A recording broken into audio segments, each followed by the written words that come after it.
So Elizabeth Warren up to her antics again, this time using taxes, using CBDC and many other tools to her disposal to try to take a position against crypto. We're going to be breaking down all of this for you guys today. My name is Paul Barron. Welcome back into Tech Path. I want to get into the first story here. Democrat senators want Treasury, IRS, to pick up the pace on crypto tax rules. So a few things that I want to break down in this article so you kind of know who the players are. I'm going to zoom in on this one. Elizabeth Warren, Bernie Sanders, Robert Casey, and then Richard Blumenthal, all involved in this. The idea is pretty simple. Treasury and IRS have until the end of the year to finalize new rules to help close the estimated $50 billion crypto tax gap. Now, this is something we'll break down because this is not necessarily the real scenario. It's what they're proposing out there. The other thing they want to put in here is without quick action, your agencies are at risk, failing to meet congressionally mandated deadlines and the implementation of the final rule. We urge that you act swiftly and implement strong crypto tax reporting rules for cryptocurrency brokers. All of this, which we'll get into, one of the things the industry has said has become very antsy waiting on guidance, particularly with regards to the IRS defines a broker. Industry observers have claimed that the broker definition is very broad. We all know that because it could include miners and also software developers. That's another problem that already exists in crypto of who is a broker. And then additionally, what are we hoping for? An industry perspective that is updated with the 6045 regulation, which basically gives different qualifications based on type of activity.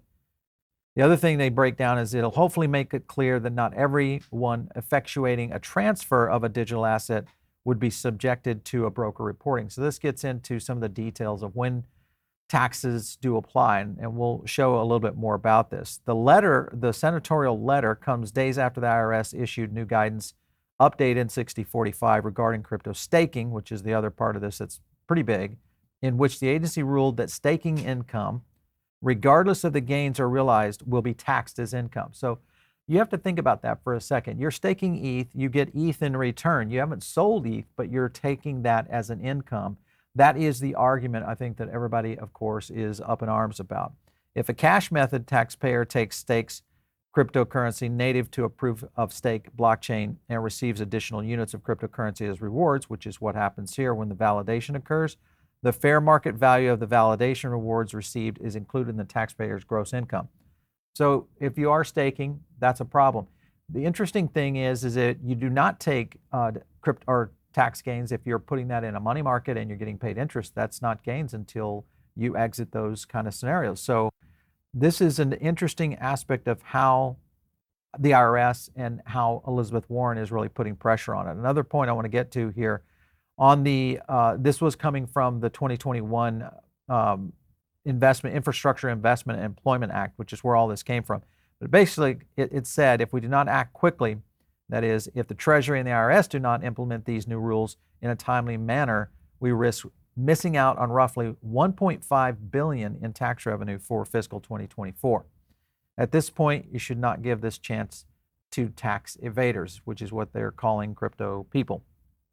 And I think this is something that people don't realize, just how much taxes are being paid by people in crypto. In fact, countries with the most taxpayers currently in cryptocurrency, United States leading the way, number one, Japan, number two, Germany, United Kingdom, and Austria.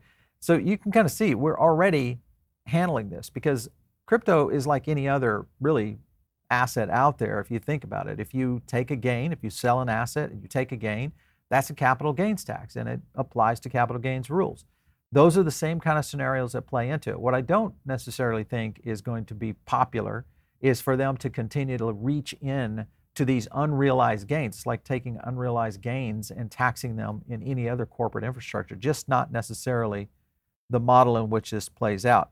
The other thing that income tax is payable on is you're getting paid in crypto. That's revenue. So you're paying tax on that. You get an airdrop. That's a new asset you've received. You're getting taxes on that. Staking rewards, that's the other scenario that plays into this. DeFi interest, okay. Mining rewards, and then even referral bonuses. All of those are income taxable at this time. There was a couple of things here in a report from CoinLedger that I want to showcase, and this was really kind of going through the people in their survey of who understood when a taxable event occurs. So 65% of investors correctly identified that selling cryptocurrency is a taxable event. Now, you have to sell it for a profit, of course. If you sell it for a loss, that's not obviously a taxable event. But only 38% of the investors correctly identified that a crypto-to-crypto trade is a taxable event. So this is still questioning, and also it's still not completely clear so that the IRS, but also even your tax preparers, understand really what's happening out there in the place. And I think, again, this all goes back down into regulation, which will flow into the tax code and many other aspects. This is kind of interesting right here. This was further from the CoinLedger report. 50% of non-taxpayers don't report because they haven't made a profit currently in cryptocurrency. You have to remember the last 2 years, really since 2021, almost anybody in crypto, along with other assets out there, have been in the negative. Right now, haven't made a profit, so you're not going to be paying taxes on that. I didn't know I had to report. Some people said that. I don't understand how to report 12%, and then I don't want to pay taxes 7%. So that should have been larger.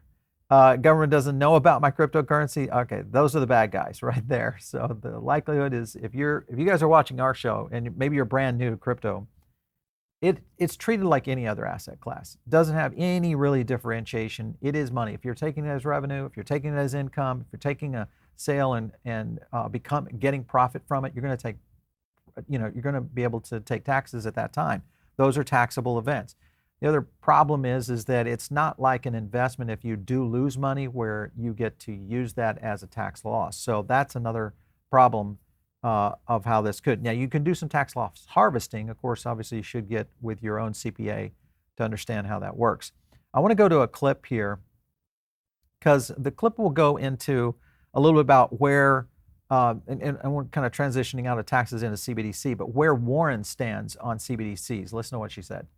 So that's not so hard on stablecoins. The harder one is, what do you think Bitcoin is about? If you think it's about being able to transfer value without having to go through banks, and little side note, I think banks have done a really bad job of a lot of the things they're called on to do. Yeah, the biggest advocates of Bitcoin sound like you. Yeah. Right? Meaning they want to, right. Look, to break up these big banks have been terrible. Right. That's exactly right. And they've cheated consumers, and they've kept prices high, and they're slow, and they won't cash a check. 5 to 7 days to 3 to 5 days. There you go. And it was a huge victory. A huge victory, right? That they only held on to your money for 5 to 7 days. Well, So a lot that banks do wrong, if you think we could improve that in a digital world, the answer is sure you could. But in that case, let's do a central bank digital currency. Are you there? Oh, for a central bank digital currency? Yeah. Yes. All right, so you can see she's very pro central bank digital currencies. If you look at Warren Davidson's tweet right here, in America, CBDC should be banned. This was one option. A jailable criminal offense, declaration of war and implemented. Obviously, that was his kind of poking fun at, but banned is the big one, is that we shouldn't use it. This is a big scenario that plays out, has been playing out for quite some time on the CBDC front. So let's just understand that CBDCs, if we do get to that, and I think this is one of the reasons that obviously crypto in general has been more popular and started to become more popular around the world, especially in countries that already have problems with their fiat. And I think that is going to be an issue that we'll continue to face here in the US of how that does play out on a digital currency. If you look at what's happening in China, obviously their social credit system is all tied to eventually to the money. So definitely a problem. Now, the other things that play into this is that there could be some scenarios right now where Gensler is going to start trying to do some other things to try to deflect of maybe a possible loss that could be coming at him. One of the things that's happening right now, this, of course, Hex crypto founder used investor funds to buy almost 4.5 million Black Diamond. This is the SEC. So this, again, is nefarious actors like Richard Hart and others that have been in the crypto space. Listen, this is not the only place that has those kinds of actors out there, but this is a good example of just how the SEC is trying to go in and deflect a little bit. Here was one other thing. SEC charges 18 Utah defendants with a $50 million crypto fraud scheme. So again, Gensler and the SEC are on the warpath right now And I always wonder why, because these are small fry. And I look at this, they're definitely not a Binance, they're not FTX, and they're definitely not a Coinbase. So why are they going out after these very low hanging? I'm sure they should, but these are, it's almost making mountains out of molehills in the kind of scenario that this is faced into right now.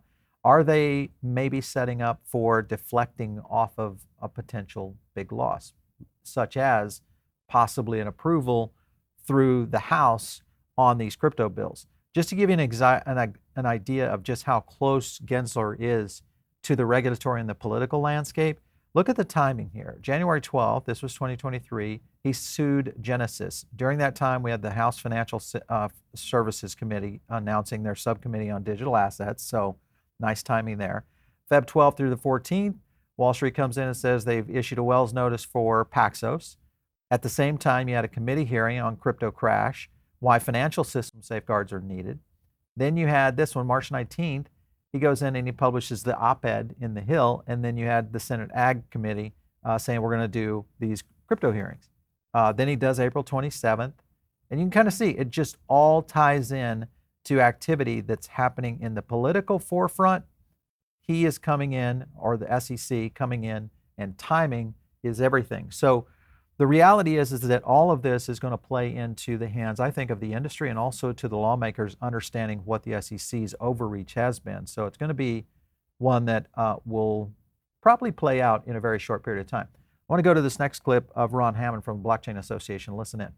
At least in the market structure bill, which again got more votes than the stablecoin bill from Democrats, which blew everyone's mind in DC. No one expected that to ever happen. We were expecting like 4 or 5. We had 6 Democrats join. Stablecoins were expecting 12 or so Democrats to join. We only got 5. All right. So simply kind of taking a little bit of a victory lap of what has happened here recently on the House floor in terms of the committees and getting ready to send both of these bills to the House for a potential vote. This will happen in September. Let's take a listen to this next clip on Hammond on Gensler. Yeah. And I think the market structure vote in particular just shows how much he's lost his own party in terms of buying the narrative that A, the status quo is fine, B, there's no need for legislation, and 3, he's doing a good job on the enforcement end. And we saw that on all 3 arguments from different Democrats fail each time. And I think the fact that there's 6 Democrats who bucked their own party, who bucked the SEC and said, yeah, we're going to advance the market structure bill forward. Even the House Ag Committee said, yeah, we're going to advance this bill forward too without any opposition recorded. That's huge. All right. So I think the play out on this, when you look at the current landscape right now of what Warren's attack is, the crypto army, you look at the positioning that really DC is doing currently. And now, could this play into the political landscape for 2024? Yes, it could. But the bigger play here, I think, is still the regulatory front. And that means that either the SEC is going to lose some of its power and the CFTC is going to come in and start to have a little bit more divvy up of what digital assets and how they're controlled through these government agencies.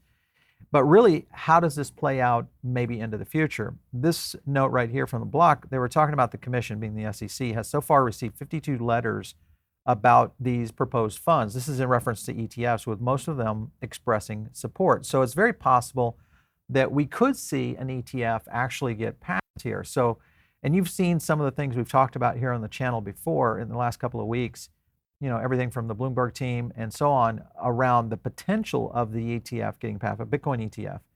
If that does get passed, that would be huge for the market. It would absolutely legitimize what's happening in this space. And I think it would probably, in most cases, put so much pressure on DC that they have to move to going in and actually getting some landscape in play. Most of the comments against the approval appeared in multiple letters from a business consultant calling themselves the due diligence. I think basically this is a bunch of banks tied in behind this, and this was the counter argument to what an ETF should be. So there is full political folly in play here, and it is happening at, I think, light speed right now, much faster than what I anticipated even. One of the last things here is the comment period wraps up next week, so the SEC accepting letters for the final funds. around August 11th. So meaning that Gensler is getting ready to have to actually make some decision, either for or against, or a delay, which is probably most likely will happen. But the good thing is that, like I said, there's going to be a potential right now, which keeps increasing, of a potential approval coming from some of the best ETF experts in the world that are analyzing where the situation is and kind of how it's going forward. Additionally, you've got anti-crypto movement now escalating Congress's assault on privacy. This is where a lot of people are starting to look at the idea of cash and just personal privacy, which is one of the biggest issues really around the world. And if you think about just how important that is, this would give you an example. Cash matters. Free citizens entitled to privacy and the protection of their data. In the UK, 74% of people say cashless society would take away the people's right to choose. In the US, it's 73%. When it comes to purchases, personal preferences should remain exactly that. Simply meaning that with a CBDC, we all know what that means. The control of the cash, control of what you spend on, then it gets into the control of what you spend on based on your political viewpoints or other aspects of your life that all start to play it. So cash does pretty much empower citizens to become capable of kind of voting with their wallets. And I think this is a very critical scenario that's playing out right now. CBDCs will be a big part of this. So you've got CBDCs happening. You've got what we're going to be dealing with on a taxable side, and then the legislative. So all of this happening right now, literally in 2023, and it seems to be coming to a head very quickly. I think as we move forward, there's going to be two things that come out of this, and that is how these bills start to move their way through Congress and eventually to, if we do get approvals, to the president's desk.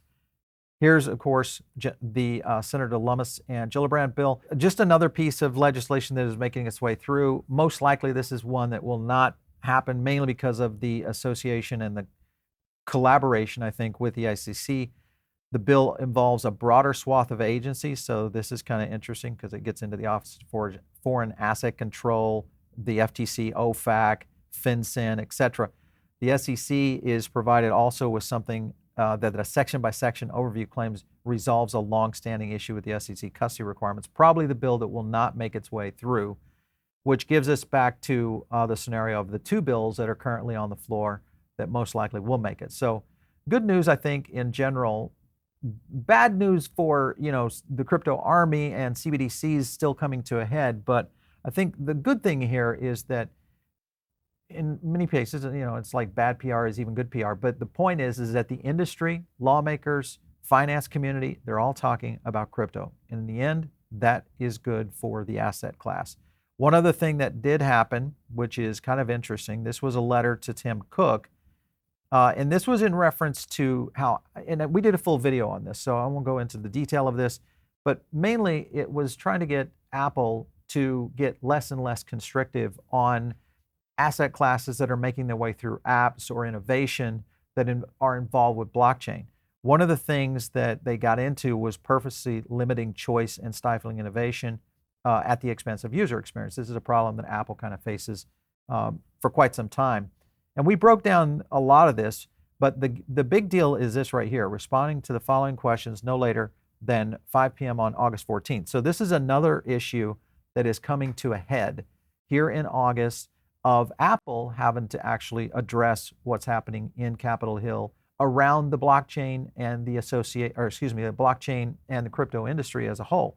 So again, just another big benefit, I think, for where this market is going. I want to go to this next clip here, and this is, again, Ron Hammond on where he thinks Apple's position is. Listen in. But this is a bipartisan letter from the leaders of the Subcommittee on Innovation.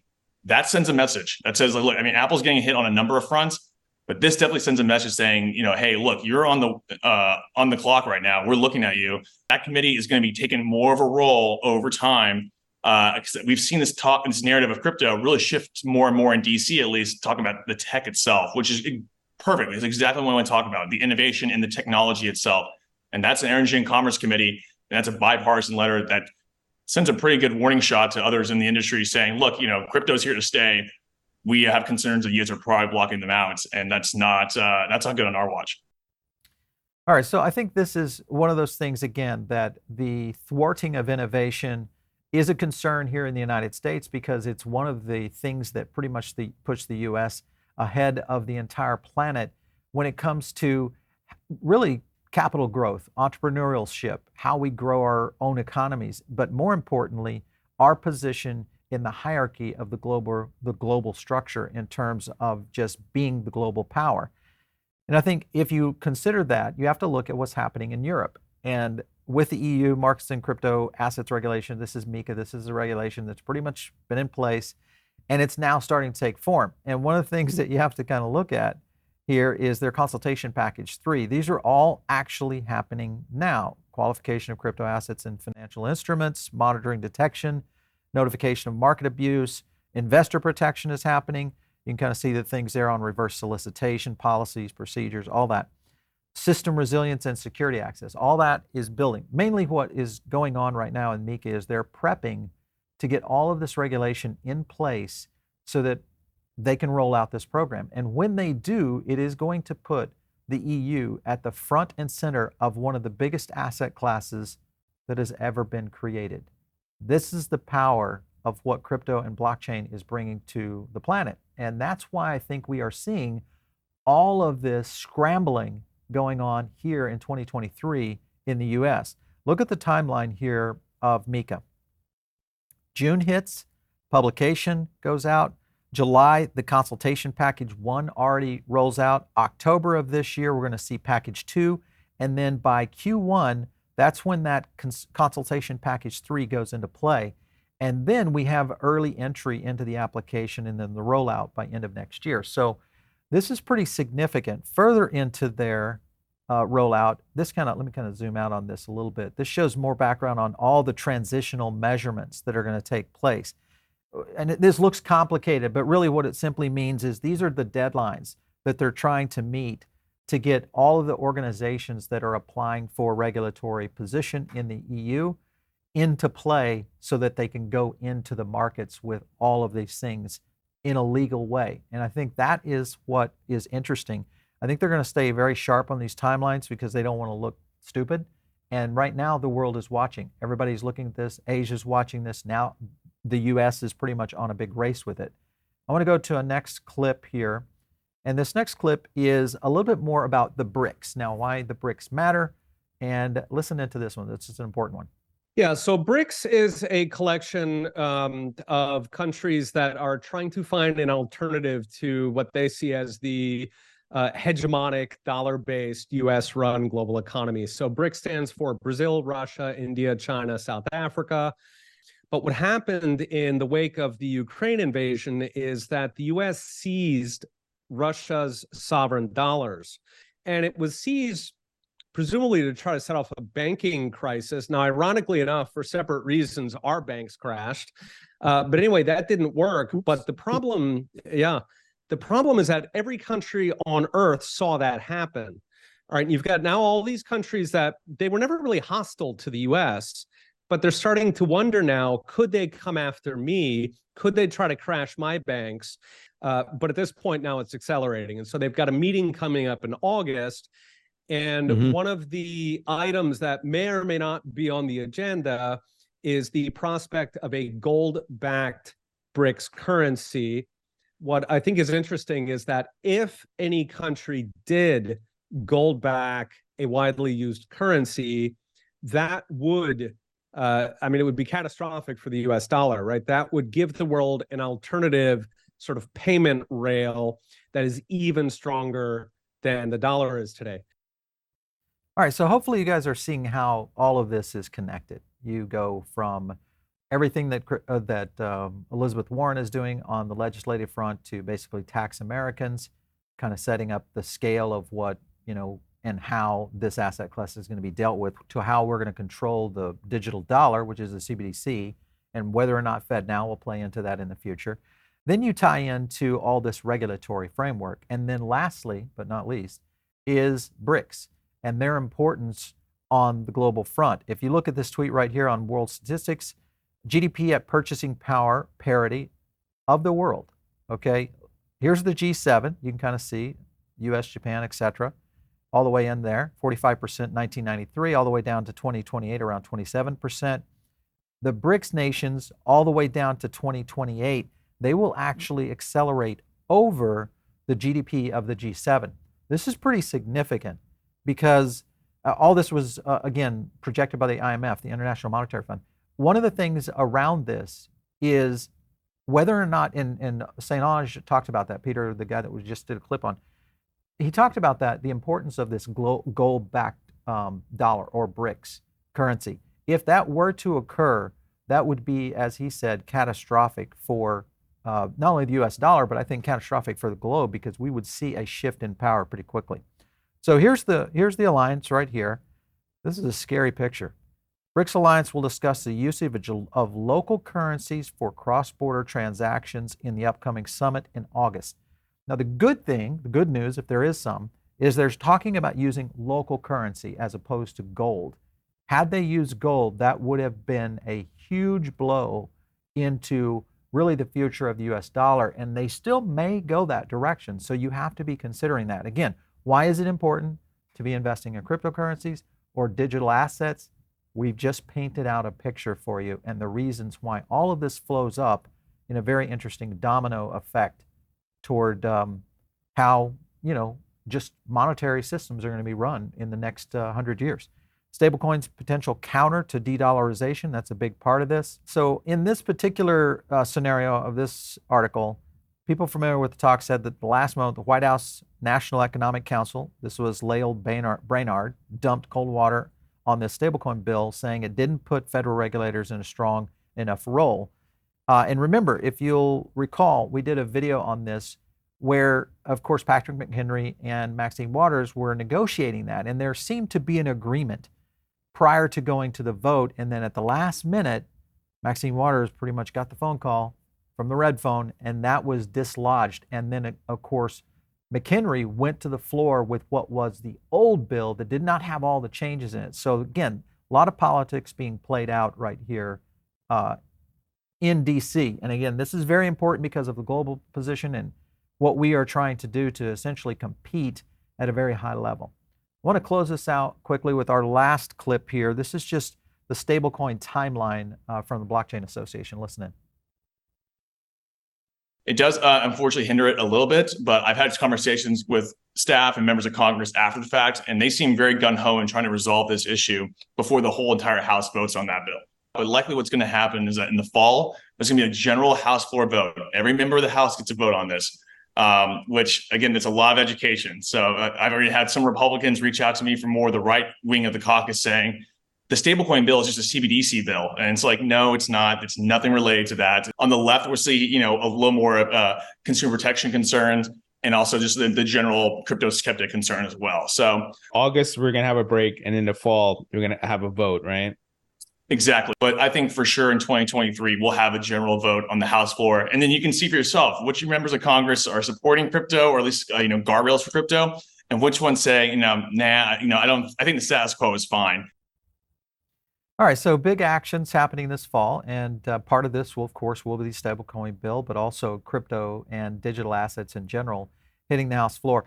This, and as Hammond said, this will be a critical time because the scenario that plays into this right now is it's going to showcase into a lot of what we'll see in the political runs and the campaigns that are being run next year in 2024. So this could become a little bit more of a voting scenario. So hopefully this has given you guys a rundown. I know it is a lot here to kind of digest. If you're new to our channel, we try to break these down, and I promise we're going to try to get these in a little bit maybe smaller bite sizes, but you can see the breadth of what's happening globally, especially here in the United States right now, because this is a fight for your wallet, and that's why it's so important, and that's why we're seeing so much activity happen. If you guys are part of the Diamond Circle, great, glad to have you in, but if you're not, make sure and join. All you have to do is click the link down below. We do, of course, a podcast over there, a lot of additional research. I even do additional analysis over there, so it's a great place for you to start here with the PBN team. And of course, it's the best way to get to us. Just go to our website. You can join right there. Of course, if you're not following me out there on X, it's just @Paul Barron. We'll catch you next time right here on TechPath.